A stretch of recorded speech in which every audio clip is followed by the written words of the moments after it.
ఈ సాయంత్రం అందమైన సాయంత్రం ఒక ఇరు భాషల ఇరు రాష్ట్రాల ఒక స్నేహంతో జరగటం చాలా బాగుంది. జుపిందర్జీత్ సింగ్ గారు మేము నిర్వహించే రైటర్స్ మీట్కి వచ్చినప్పుడు ఆయన పుస్తకం మా అందరినీ ఆకట్టుకుంది. భగత్ సింగ్ రివాల్వర్ ఎక్కడ ఉంది ఇప్పుడు అని ఆయన అన్వేషణ చేసి ఆ రివాల్వర్ గురించి రాసిన పుస్తకం ప్రపంచ దేశాలన్నిటికీ వెళ్ళింది. దాన్ని తెలుగు ట్రాన్స్లేట్ చేస్తామని మేము హామీ ఇచ్చి ఆ హామీ నెరవేర్చుకోలేకపోయాం. బహుశా ఇక మీదట అది అతి త్వరగానే ఆ పుస్తకం ఇంకో 6 నెలల్లో రావచ్చని నేను అనుకుంటున్నాను. ఆ తర్వాత ఆయన పుస్తకం ఇలా తెలుగు అనువాదం కావటం, మనమందరం చదవబోతుండడం చాలా సంతోషంగా ఉంది. నేను 2 విధాలుగా ఈ పుస్తకంతో కనెక్ట్ అయ్యాను. ఒకటి, నేను కూడా జర్నలిజంలో ఉన్నాను. ఇక్కడ కూడా చాలామంది జర్నలిస్టులు ఉన్నారు, సీనియర్ జర్నలిస్టులు ఉన్నారు, గురువులు లాంటి వ్యక్తులు ఉన్నారు. ప్రకాష్ గారు, ప్రసేన్ గారు, అనంత్, చాలామంది జర్నలిస్టులు ఉన్నారు. అయితే తమిళనాడులో, కర్ణాటకలో, లేదా ఇక్కడ చండీగఢ్లో, లేదా కాశ్మీర్లో జర్నలిస్టులు కానీ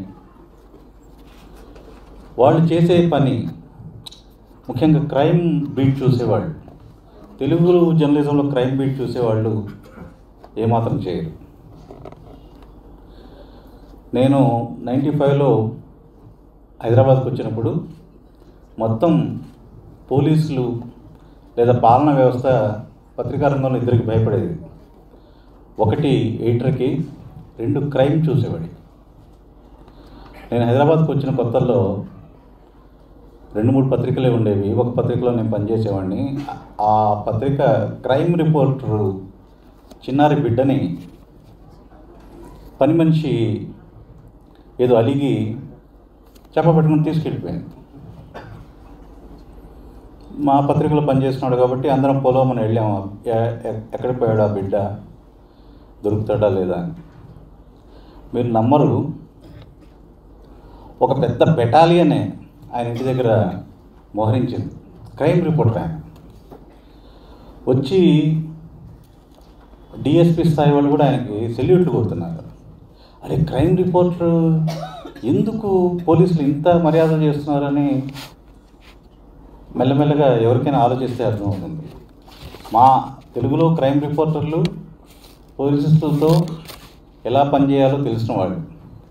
జుపిందర్జీత్ సింగ్ గారు కానీ, లేదా నకిరన్ కానీ, లేదా కర్ణాటకలో ఉన్న జర్నలిస్టులు కానీ, వాళ్ళు పోలీసుల నుంచి దూరం జరిగి ఎన్ని పుస్తకాలు రాస్తున్నారో, పోలీసుల్ని నిలదీస్తూ ఎన్ని పుస్తకాలు చేస్తున్నారో మనకు తెలుసు. తెలుగులో అయితే దాదాపుగా లేవు. ఈ పుస్తకం ఒక మన క్రైమ్ రిపోర్టర్లకు కానీ, మన జర్నలిస్టులకు కానీ ఒక ఇన్స్పిరేషన్గా నిలిస్తే బాగుంటుందని నేను అనుకుంటున్నాను. ఈ సభకు ఈ పుస్తకం చదువుతుంటే చాలా బాధగా అనిపించింది, రకరకాల ఆలోచనలు కలిగాయి. తర్వాత తెలుగులో ఆయన చెస్ ప్లేయర్ అని చెప్పాక నాకు అర్థమైంది ఈ ప్యాటర్ను. ఒక అన్ఫోల్డ్ ఎత్తుగడలాగా ఉంటుంది పుస్తకం అంతా. అంటే మొదటి ఎత్తు, రెండో ఎత్తు, అంటే మెల్లగా పాఠకుడిని మెల్లమెల్లగా అన్ఫోల్డ్ చేస్తూ వెళ్తాడు కథని. అది ఒక చెస్ గేమ్ ఆడినట్టుగా ఉంటుంది పుస్తకం చదవడం. అదొక ప్లస్ పాయింట్. అయితే చాలా బాగుంది అనువాదం. ఝాన్సీ గారు ఇలా అనువాదాలు చేసి ఇంత బాగా చేస్తే తర్వాత అందరూ అనువాదాలకి ఆమెను మళ్ళిస్తే ఒరిజినల్ రైటింగ్ దెబ్బతింటుందని ఇంతటితో ఇది ఆపేయాలని అనుకుంటున్నాను, నేను కోరుతున్నాను. అండ్ స్వాగతం ఈ పుస్తకానికి. ఈ పుస్తకానికి శర్మ గారు అధ్యక్షత వహించడం ఒక కవితాన్యాయం. ఆయనది కూడా ప్రేమ వివాహము. ఆయన ఎవరు చెప్పారు?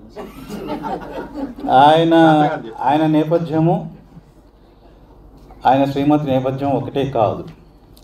ఆయన ప్రేమ వివాహానికి కూడా ఆయన ఆత్మకథ చదివితే మనందరికీ తెలుస్తుంది. అదేమి రహస్యం కాదు, నాకు తెలిసిన విషయం కాదు. ప్రేమ ఆయన ఆత్మకథలో అక్కడ జరిగింది. ఆయన ప్రేమ సఫలమైంది, వివాహం అయింది, హ్యాపీగా ఉన్నారు. అక్కడ జరిగింది ఈ పుస్తకంలో జరిగింది ఏమిటంటే డైలాగు. మా బంధువుల్లో ఒక అమ్మాయి చక్కగా ఆ రోజు మార్నింగ్ నిద్రలేచింది. వాళ్ళ నాన్న రైల్వేలో ఉద్యోగం చేస్తాడు, వాళ్ళమ్మ గృహిణి. వాళ్ళమ్మ కూరగాయల మార్కెట్కి వంట చేయవే అని చెప్పింది. వెళ్తూ చక్కగా వంట చేసింది, టేబుల్ మీద సర్దింది, అంతా ఇల్లు సర్దింది. చిన్న చీటీ రాసి అమ్మ పెళ్లి చేసుకోవడానికి వెళ్ళిపోతున్నా అని చెప్పింది. శర్మ గారి జీవితంలో జరిగింది, ఇక్కడ జరిగింది, ఆ ఇంట్లో కూడా జరిగింది ఏమిటంటే కనీస డైలాగ్.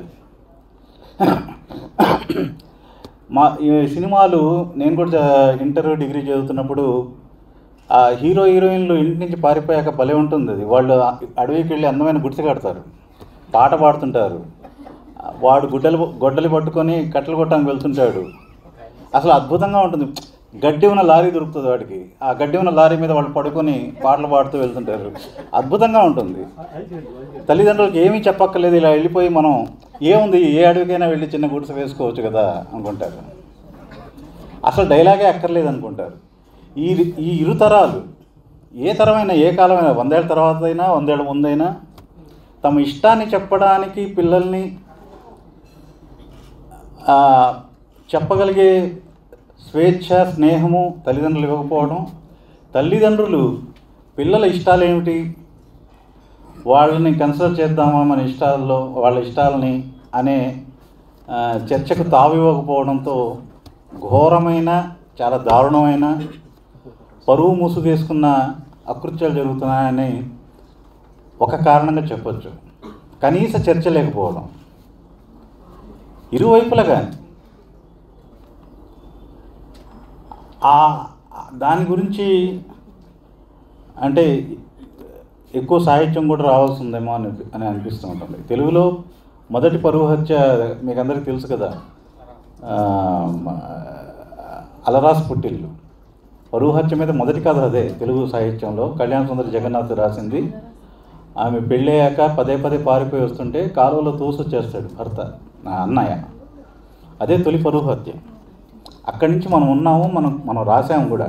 కానీ ఆ తర్వాత సెన్సిటైజ్ చేయడంలో తెలుగు రచయితలు కానీ మిగిలిన వాళ్ళు కానీ అంతగా పట్టుకున్నట్లేదు. ఈ పుస్తకం మీద బాగా ఇక్కడ చాలామంది ఉన్నారు, మాట్లాడాల్సిన వాళ్ళు మాట్లాడతారు. ఝాన్సీ గారికి అండ్ జుపిందర్ जी बहुत खूब है आपकी, ये मेरी हिंदी तो बहुत मुश्किल वाली है चीज़ है, हाँ हिंदी नहीं है. कंग्रेट्स, बहुत बधाई हो.